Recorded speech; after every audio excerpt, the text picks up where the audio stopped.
Essa noite, querido, eu quero passear com você. Na verdade, nós vamos estar meditando um pouco sobre o livro de Filipenses. Então, gostaria que você pudesse abrir a sua Bíblia na carta de Paulo aos Filipenses, capítulo 1. E a gente vai estar lendo aqui alguns versículos e extrair uma das ideias, que o apóstolo Paulo ele apresenta nessa carta.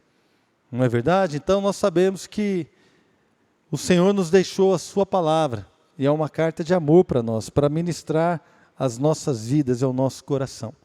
Filipenses capítulo 1, versículo 6, diz assim: eu estou plenamente certo de que aquele que começou a boa obra em vós, há de completá-la até ao dia de Cristo Jesus. Estou plenamente certo de que aquele que começou boa obra em vós, há de completá-la até ao dia de Cristo Jesus. Vamos orar? Senhor, nós queremos te agradecer, Pai, por esse tempo, porque sentimos a tua presença. Deus, somos desafiados a adorar o Senhor.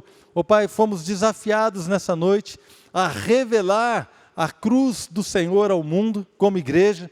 Fomos, Deus, assim, instruídos através do louvor, além de adorar o Senhor, porque o Senhor é digno, mas durante o louvor fomos, Deus, instruídos a permanecer firmes em fé, crendo que o Senhor é um Deus que nos ama, um Deus bondoso, um Deus de amor.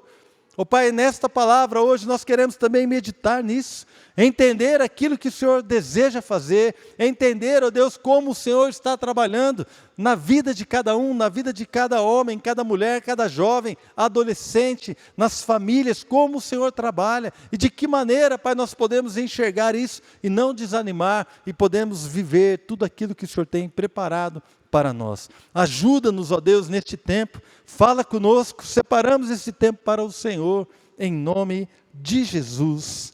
Amém. Amém, queridos? Então, nós vemos aqui em Filipenses 1,6, o apóstolo Paulo fazendo uma afirmação, assim, irmãos, uma afirmação forte, uma afirmação onde ele enxerga algo e ele declara algo sobre aquela igreja de Filipos, e na verdade, nós podemos entender que esta realidade espiritual, ela se estende a toda a igreja do Senhor Jesus. E Paulo faz uma afirmação tremenda, ele diz: eu estou plenamente certo, eu estou convicto, eu tenho certeza de que aquele que começou uma boa obra na vida de vocês, ele vai completar. Ele vai completar, ou seja, coisas que eu enxergo aqui o apóstolo Paulo dizendo: Deus começou uma boa obra em nós. Quando Deus começou? Então essa boa obra teve um início. Essa boa obra teve um início e ainda não foi completada. Ela será completada quando o Senhor Jesus voltar, no dia de Cristo Jesus. Quando nós vamos passar pelo julgamento final, essa boa obra será completa na minha vida e na sua vida. Então Ele vai completar essa obra, e Deus está trabalhando na minha vida. Ele continua trabalhando em nós, Ele continua trabalhando em você. Deus, irmãos, Ele continua trabalhando na igreja. Ele começou uma boa obra, mas Ele ainda não a terminou, ou seja, ainda há algumas coisas que cada um de nós precisa conquistar e deixar Deus trabalhar em nós e perceber o trabalho de Deus em nós, perceber como que Deus trabalha e de que maneira essa obra pode se tornar realidade na minha vida, na minha família, nos meus relacionamentos, no meu ministério, em tudo aquilo que Deus tem. Então é maravilhoso entender isso, que Deus começou uma obra, essa obra é boa. Amém, irmãos? Essa obra é boa. O que Deus quer fazer na sua vida é algo bom.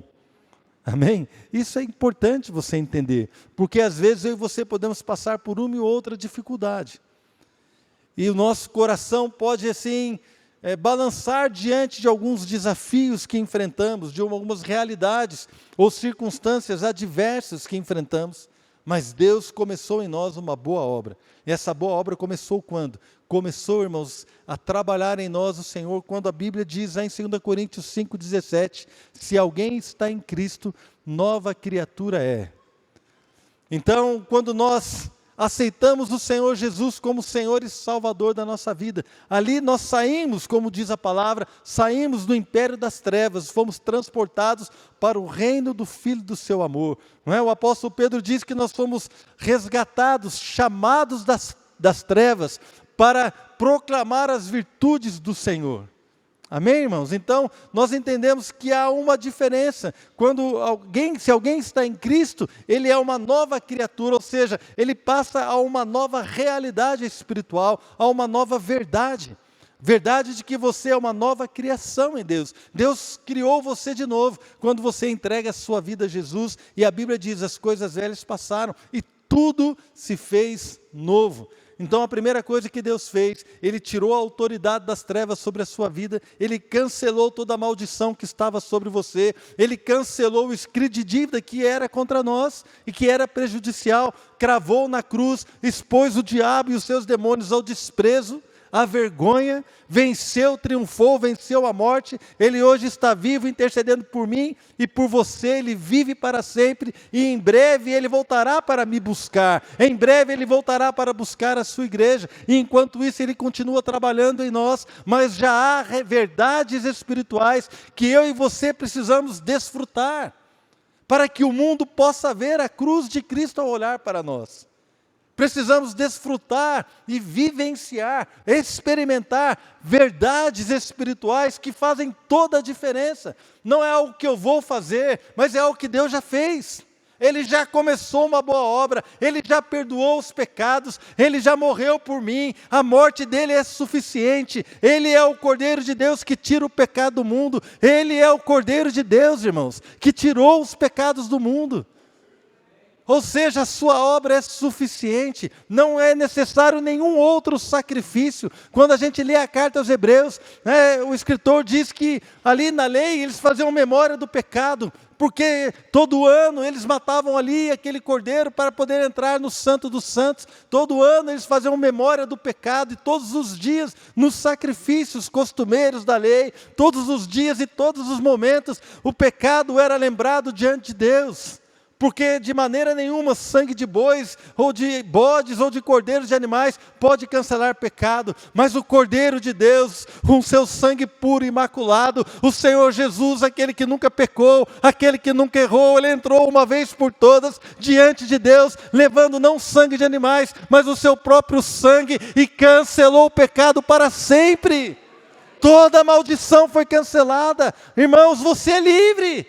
Você é livre, meu irmão. Nós somos livres da condenação.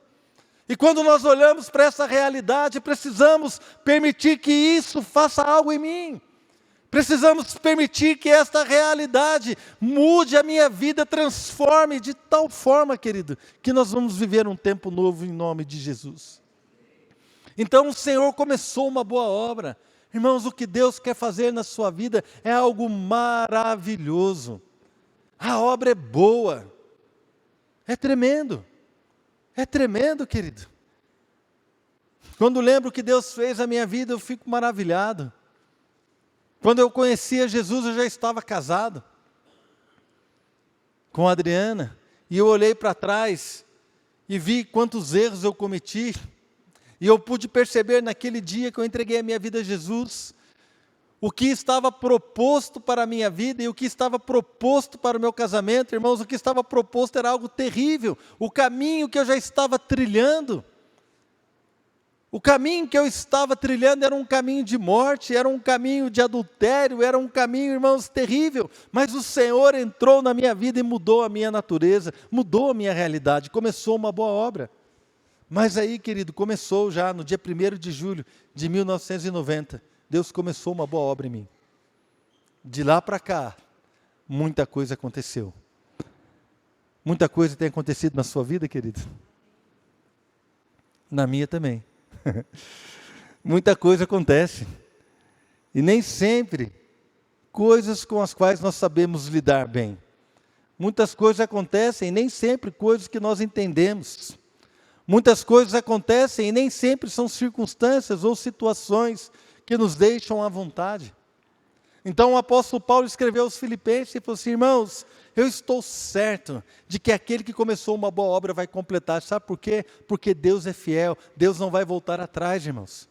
O Senhor, Ele como que abriu um guarda-chuva para nos proteger da chuva. Enquanto nós estamos debaixo do guarda-chuva, nós estamos protegidos. Se eu sair debaixo do guarda-chuva, eu vou me molhar.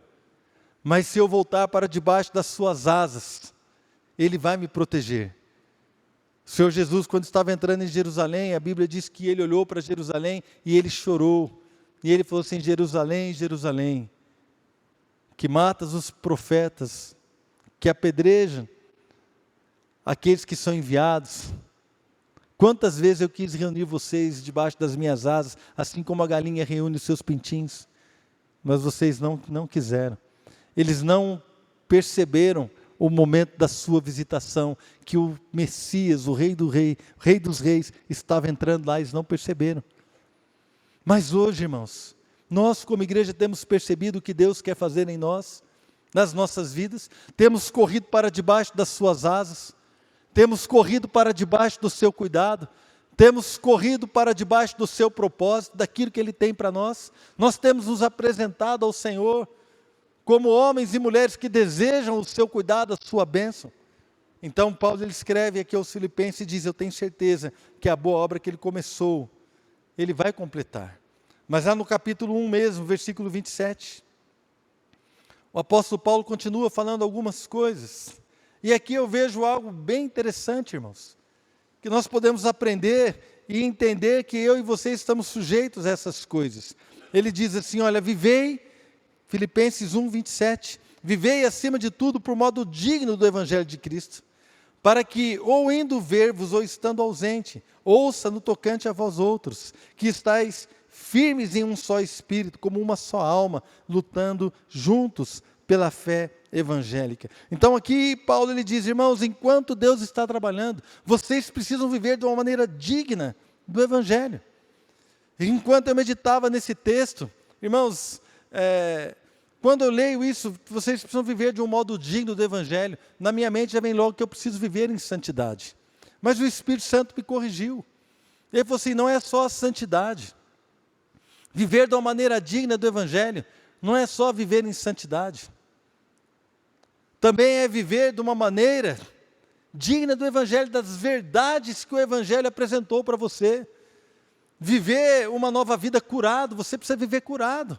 Você precisa viver livre das maldições. Você precisa viver a realidade da bênção que eu coloquei sobre a sua vida. Você precisa ser alegre.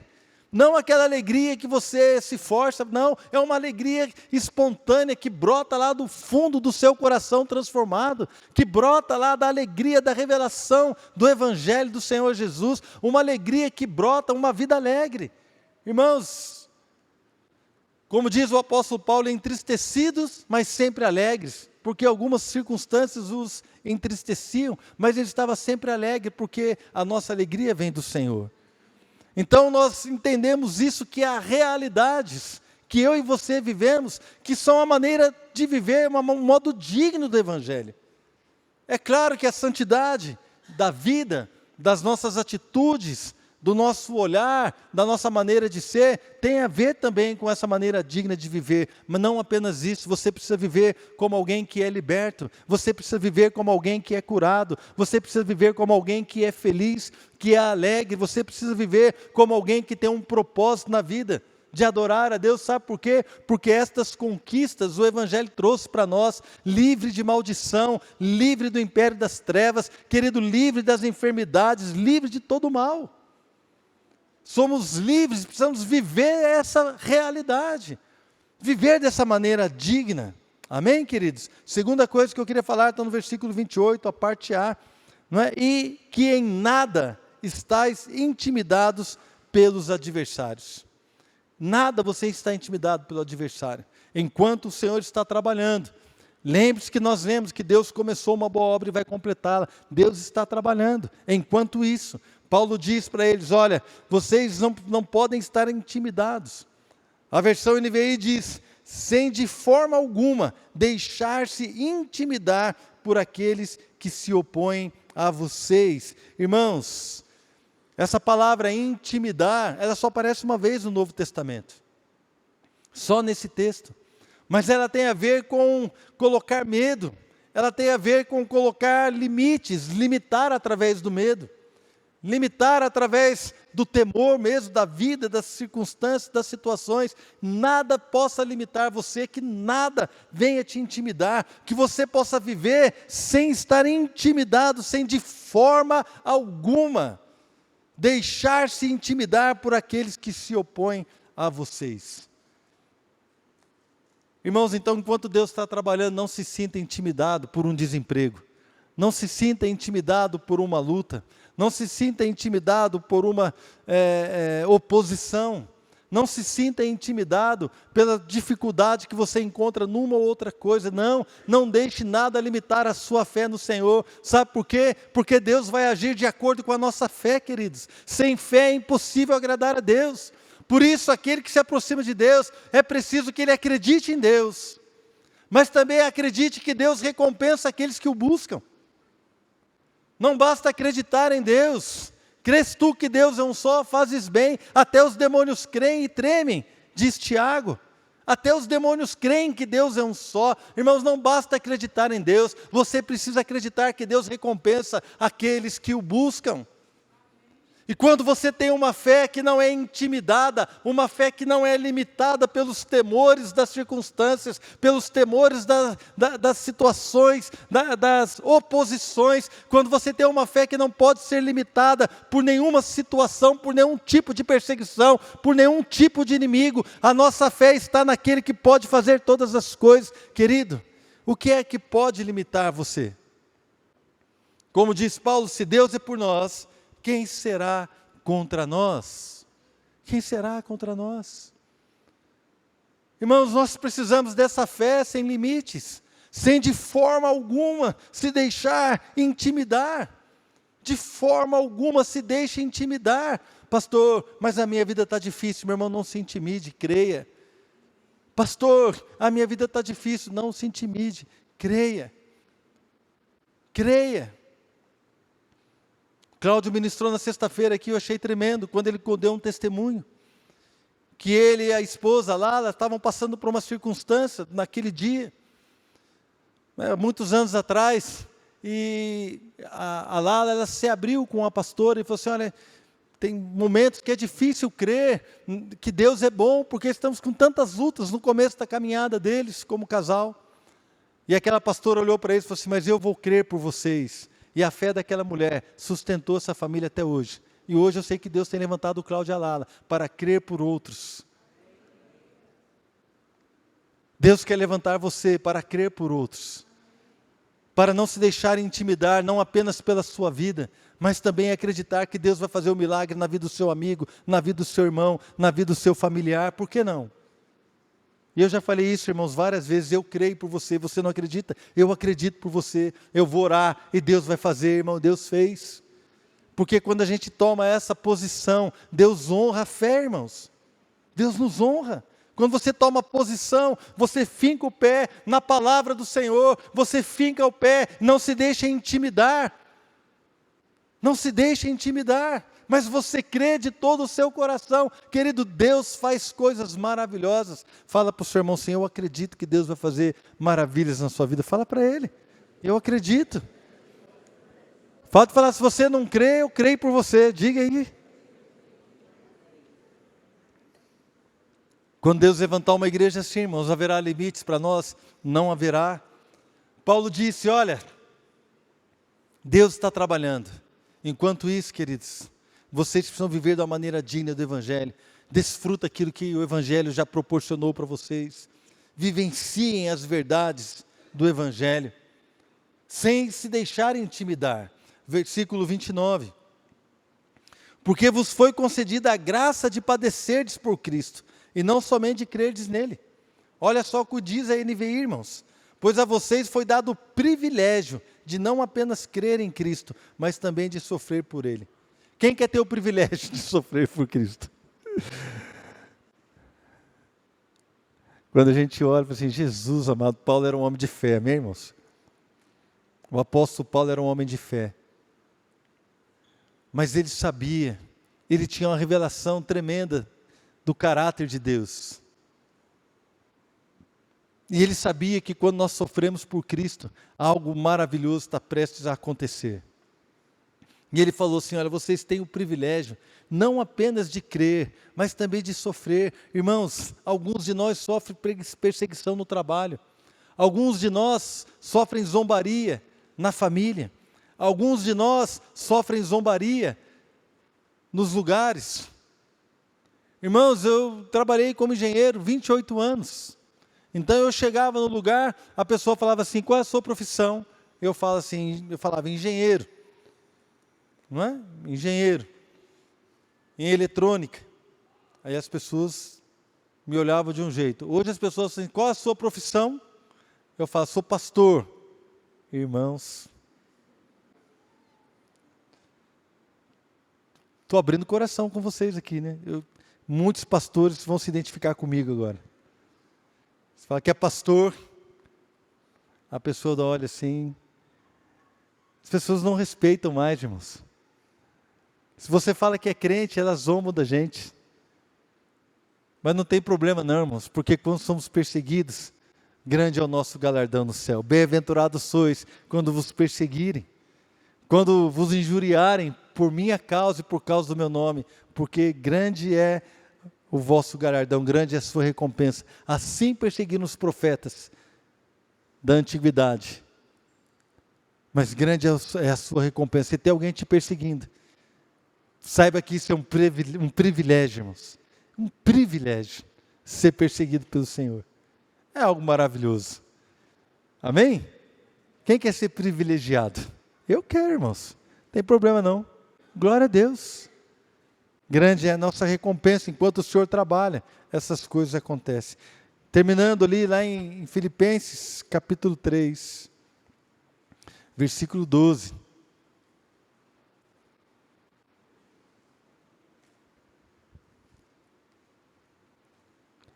Em diante.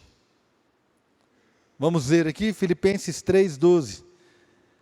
Não que eu tenha já recebido ou tenha já obtido a perfeição, mas prossigo para conquistar aquilo, para o que também fui conquistado por Cristo Jesus. Irmãos, quanto a mim não julgo havê-lo alcançado, mas uma coisa faço, esquecendo-me das coisas que para trás ficam e avançando para as que diante de mim estão, prossigo para o alvo, para o prêmio da soberana vocação de Deus em Cristo Jesus.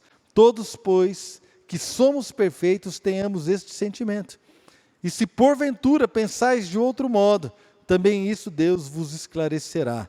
Todavia andemos de acordo com o que já alcançamos. Irmãos, enquanto Deus trabalha por nós, e eu tenho certeza que Ele está fazendo uma boa obra em nossas vidas, precisamos ter isso que Paulo está dizendo aqui para os irmãos, uma convicção de que há algo, um alvo para conquistar.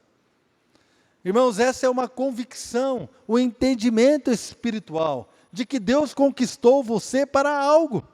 Olha o que Paulo diz, eu prossigo para conquistar aquilo. Aquilo, irmãos. O aquilo aqui é algo, alguma coisa pela qual o Senhor me conquistou. Deus me conquistou para viver uma realidade. Deus me conquistou para realizar um trabalho. Deus me conquistou para fazer a diferença. Deus me conquistou para viver uma nova realidade. Deus me conquistou para me tirar da vida de podridão, do pecado, do engano. Ele me tirou dali, Ele me conquistou e Ele colocou algo aqui dentro de mim. E desde aquele dia eu persigo este algo, eu persigo uma vida nova, eu persigo um alvo, eu persigo aquilo para o qual eu fui conquistado. Querido, eu e você precisamos ter isso dentro de nós. Todos os dias, nós precisamos entender que há algo para viver em Deus, algo maravilhoso, uma verdade, uma liberdade, uma alegria, um propósito, uma glória, um trabalho que vai glorificar o nosso Deus, o nosso Rei. Há algo, querido, para eu conquistar, há algo para você conquistar, há algo para nós vivermos como igreja. Há algo, meu irmão, há algo. Você não está solto nesse mundo sem propósito. Você não está solto nessa vida como se você deixasse a vida te empurrar, ou a correnteza te levar, ou o mundo te seduzir. Não, nós temos algo para viver. E porque temos algo para viver, nós podemos dizer não ao pecado. Porque temos algo para viver, nós podemos amar o nosso Deus. Porque temos algo para viver, nós podemos voltar as costas para o mundo e dizer como Paulo disse: eu estou crucificado com Cristo. Eu olho para o mundo através de uma cruz, e o mundo, quando olha para mim, também me vê através de uma cruz, porque eu estou crucificado para o mundo. Morri com Cristo, já estou crucificado. Aqueles que são de Cristo Jesus crucificaram a sua carne com as suas paixões e concupiscências, como dizem Gálatas. Somos chamados para conquistar algo, meu irmão, para conquistar algo. Não se acomode, não se detenha, querido, não se acomode com a vida que nós temos. Eu não quero me acomodar, eu quero conquistar algo. Eu quero conquistar algo. Quando eu fui levar a Flávia, irmãos, para o casamento dela, eu fui dirigindo o carro. O Marcelo alugou um carro bacana e eu peguei o carro na locadora. Fui lá, passei no hotel, peguei a Flávia. E enquanto eu estava indo para o hotel para buscar a minha filha, cheguei lá no hotel, ela estava se arrumando para o casamento. Eu senti Deus falando comigo. Eu falei assim: pai, assim, a Fernanda já casou, agora vai casar a Flávia. E eu senti Deus falando comigo: você fez um bom trabalho. Eu fiquei tão feliz, irmãos. Fiquei tão feliz. Mas não acabou não, amém?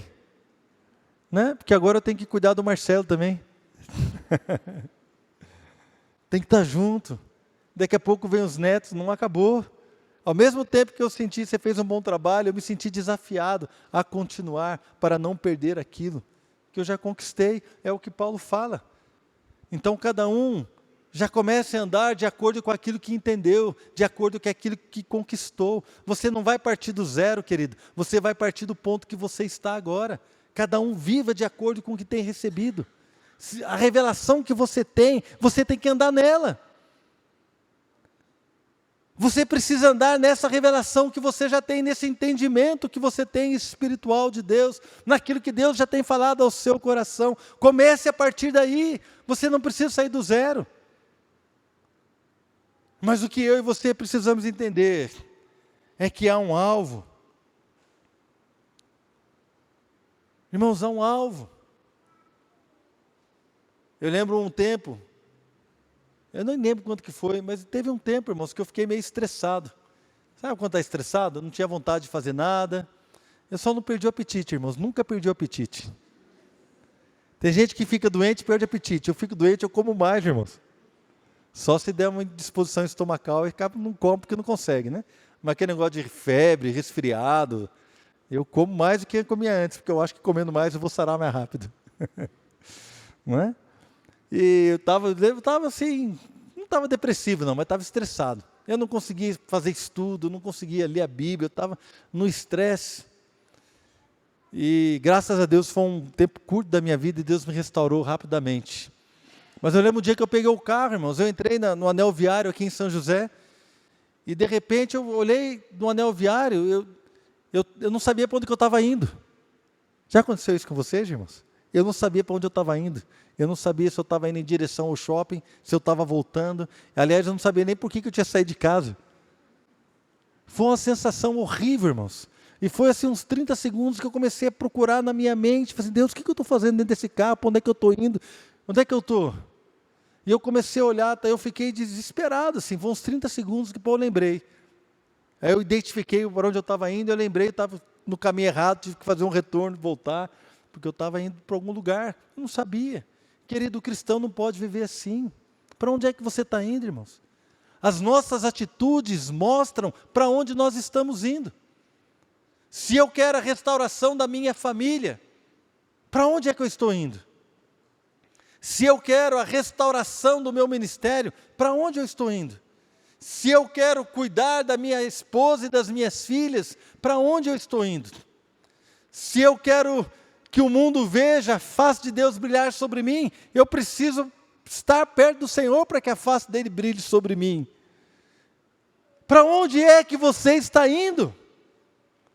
Se você quer ser um exemplo para o seu filho, para onde você está indo? Se você quer ser um exemplo para a sua mãe, para os seus pais, se você é um jovem e você quer construir uma família maravilhosa, para onde é que você está indo? Se você sonha ter uma família maravilhosa, vocês que são adolescentes, se você sonha ter filhos, maravilhosos, para onde é que vocês estão indo? O que é que vocês estão semeando, que vão colher daqui a pouco? Irmãos, o que é que nós, como igreja, estamos semeando? Se nós queremos fazer a diferença aqui nesse bairro, para onde é que nós estamos indo como igreja?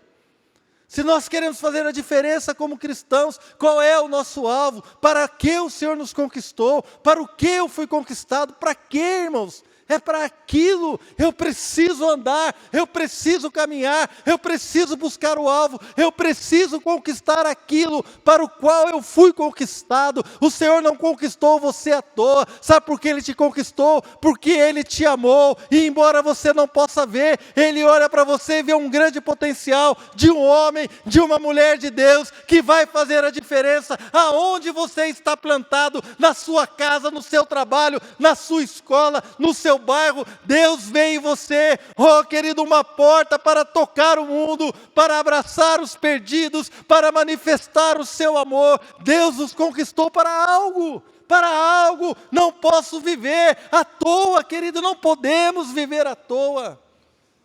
Temos que olhar para o Senhor e ter isso que Paulo falou, olha, Deus está trabalhando, eu estou certo que Deus está trabalhando, Deus é fiel e Ele vai cumprir aquilo para o qual Ele está trabalhando, Ele vai completar essa obra. E enquanto isso, querido, nós precisamos viver de uma maneira digna. Enquanto isso, nós precisamos entender que nada pode nos intimidar. Enquanto isso, o sofrimento não pode nos afastar de Cristo. Pelo contrário, o sofrimento é um privilégio. Nós precisamos entender que é um privilégio. Poucos que sofrem por Cristo permanecem. Mas se nós permanecermos, irmãos, seremos grandemente recompensados. Precisamos entender que enquanto Deus trabalha, não precisamos ficar assim à toa, alheios ao que está acontecendo. Há algo para conquistar, há um alvo para perseguir. Irmãos, há um alvo para perseguir. Oh Deus! Você acredita, querido, que Deus tem algo maravilhoso para a sua vida? Você acredita, meu irmão, que Ele reservou coisas boas para você? Como diz a palavra, batei e abrir-se-vos-á, pedi e dar-se-vos-á, buscai e achareis. Vós que sois maus, sabem dar boas coisas aos vossos filhos. Quanto mais o Pai Celestial dará boas coisas a quem pedir, àqueles que pedirem a Ele. Se um filho pedir um pão, o pai vai dar uma pedra para ele? Se o filho pedir um ovo, vai dar uma cobra? Não. Então, se nós que somos maus sabemos abençoar os nossos filhos, quanto mais o Pai Celestial. Ele tem reservado coisas boas para você, meu irmão. Tem reservado coisas boas para nós. E como é que nós podemos entender então esse trabalhar de Deus? Irmãos, só tem uma maneira de nós trazermos a nossa vida de novo para o eixo. Trazermos a nossa vida para esse eixo. Querido, em primeiro lugar, é crer que Deus te ama e quer fazer algo maravilhoso na sua vida. Se precisa consertar algo, vamos consertar. Tem que pedir perdão? Vamos pedir perdão. Vamos rapidamente entender que fomos conquistados para viver algo. Vamos olhar para isso e falar assim, Deus, eu quero descobrir o que é. Eu quero viver o que o Senhor tem para mim. Eu quero viver o que o Senhor tem para mim. Deus, restaura a minha vida, conserta o que for preciso, meu irmão. Busca aquilo que Deus tem para você. Não se conforme em ter menos do que Deus te deu. Não se conforme em viver menos do que aquilo que Deus te deu. Isso não glorifica a Deus. Isso não é bênção para nós. Não é bênção para nós. Não é bênção para os nossos filhos. A minha maior alegria, irmãos, hoje é ver minhas filhas grandes, já casadas. E eu falo isso, querido, entenda bem, não é para minha glória, nem da Adriana. Nós nos conhecemos muito bem, sabemos que foi Deus que fez isso na nossa vida. Mas a minha maior alegria é saber que a minha filha, Fernanda, está lá em São Bernardo do Campo, na igreja dela, ministrando louvor, adorando a Deus, pregando a palavra, juntamente com o seu marido, Adilson Júnior. Minha maior alegria foi estar aqui ontem no Fora da Caixa e ver minha filha pregando na praça, com o microfone, com graça, com ousadia, com coragem. Sabe por quê? Porque elas acreditam naquilo que Deus chamou elas para fazer. A minha maior alegria foi quando, na nossa conferência da família, o pastor Álvaro falou assim: fala para os seus pais, agradeça algo para eles.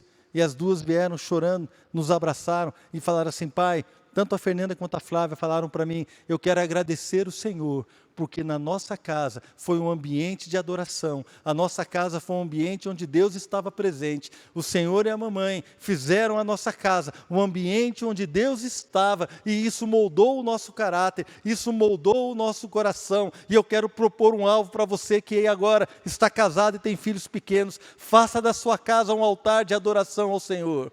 Faça da sua casa um lugar onde Deus caminha. Faça da sua casa, meu irmão, minha irmã, um lugar onde Deus está. Sabe por que tem tanto filho de crente desviado? É porque os pais falharam, irmãos, em fazer da sua casa um lugar de adoração. Na maioria das vezes, nem sempre. Mas muitos veem os pais com atitudes que não condizem com a vida de um cristão. Irmãos, seja um homem de Deus, seja uma mulher de Deus, esse é um desafio para nós, é chorar pelos nossos filhos, é chorar pelas nossas famílias, é chorar, querido, pela nossa esposa, pelo nosso marido. É um desafio, mas é um alvo que está proposto, que eu não posso viver alheio a isso. É um alvo, querido. Aonde é que você quer chegar? Aonde é que nós estamos indo? Deus está trabalhando, Deus tem o melhor, Deus está fazendo a parte dele. Na verdade, Jesus, quando estava crucificado, ele disse: está consumado, a obra da cruz está consumada, a sua salvação já está aí disponível, o Espírito Santo já foi dado. Deus não vai dar de novo, ele já deu. O Espírito Santo já foi enviado para a igreja. Cabe a nós agora clamarmos por ele: Senhor, fique conosco, enche a nossa vida. Cabe a nós clamarmos, irmãos, chorarmos, buscarmos. Qual é o alvo que Deus está propondo no seu coração nesse momento? Eu gostaria que você fechasse os teus olhos e deixasse Deus propor algo no teu coração. Você que é solteiro, adolescente, quero dar uma palavra para você, querido, como pastor. Não fique de namorinho por aí, não fique pingando pessoas, relacionamentos, não faça isso. Se você quer ter uma família abençoada, semeie no reino, semeie uma vida de santidade. Deus vai te abençoar, não se preocupe. Não se preocupe com o que as pessoas pensam. Busque a Deus, Deus vai te abençoar. Há tempo ainda de você consertar a sua vida. Você que é pai, você que é mãe, há tempo de chorar pelos filhos. É tempo ainda, irmãos. Enquanto o Senhor não voltou, é tempo de nós buscarmos a Deus. É tempo, querido. Querido, semeie em santidade, você vai colher coisas maravilhosas no Senhor. Viva dignamente do Evangelho. Viva toda a liberdade que o Evangelho te deu. Eu quero perguntar para você, permaneça mais um pouco aí de olhos fechados. Quero perguntar para você, qual é o alvo que o Senhor está propondo no teu coração? Qual é o alvo? Pergunte: Senhor, o que o Senhor tem para eu consertar hoje? De repente é coisa simples. Coisa simples. Olha, eu quero que você busque um novo relacionamento na sua família. Busque um ambiente na sua casa diferente. Talvez está colocando coisas grandiosas. Olha, eu quero que você pregue lá na sua universidade. Eu quero que você pregue para tal pessoa. Talvez coisas menores. Olha, eu quero que você deixe de assistir isso. Eu quero que você pare de falar aquilo. Deixa Deus ministrar no teu coração um alvo, algo que Ele tem para fazer. Pergunte ao Senhor: Senhor, para o que eu fui conquistado? Para que o Senhor me conquistou? Você talvez vá se surpreender, querido. Talvez você vá se surpreender quando Deus disser para você: eu conquistei você porque eu te amo e eu tenho uma vida totalmente diferente, para que você viva na minha presença livre, uma vida de alegria, livre da depressão, livre da prisão, livre da tristeza, livre do pecado, livre do engano. Eu tenho para você a liberdade. Eu não quero colocar um jugo pesado sobre você, um fardo pesado. Não, meu fardo é leve, meu jugo é suave. O que eu tenho para você é algo maravilhoso. O que eu tenho para você viver é uma vida com propósito, é algo que vai transformar não apenas a sua vida, mas vai transformar a vida daqueles que estão ao seu redor. Eu estou procurando uma igreja onde eu quero me revelar, onde eu quero mostrar a minha face. Eu estou procurando uma igreja onde eu possa mostrar a minha bondade. Eu estou procurando uma igreja que vai revelar o meu caráter, que vai revelar a minha glória. Eu estou procurando uma igreja que vai revelar o meu poder, que vai vivenciar a minha obra, que vai descansar em mim, que vai sim entender que não é na sua própria força, mas é na liberdade que eu trouxe, é na glória que eu derramei, é no sangue que eu derramei, é na vida que eu dei. Orexavarebrofilia, encontrou fantrabania, shei comporebrafas trebiai. Eu estou procurando uma igreja, encontrou fanibrias, onde eu vou derramar o meu espírito, cricotou fantramanai, onde eu vou derramar a minha glória, siriei compofom pruvia, preparali recrofan trebiantívia, uma igreja que vai revelar a minha face, recontrofanamanás, para o mundo perdido, ricontrofanavandia, para pessoas que estão na escuridão, ricontrovanás, uma igreja que vai brilhar, recoravanibania, controviansibiri profamia, uma igreja que vai me representar sobre a face da terra. Ora lava chamanianai. Deus está procurando a mim e a você, querido, para vivermos esse tempo, um tempo novo. Um tempo novo de ousadia, de olhar para pessoas que estão na prisão e dizer assim: Deus mudou a minha vida, pode mudar a sua também. Deus está procurando qual é o alvo que Ele tem colocado no teu coração. Qual é o alvo, meu irmão? Qual é o alvo? Queria que você ficasse em pé nesse momento agora.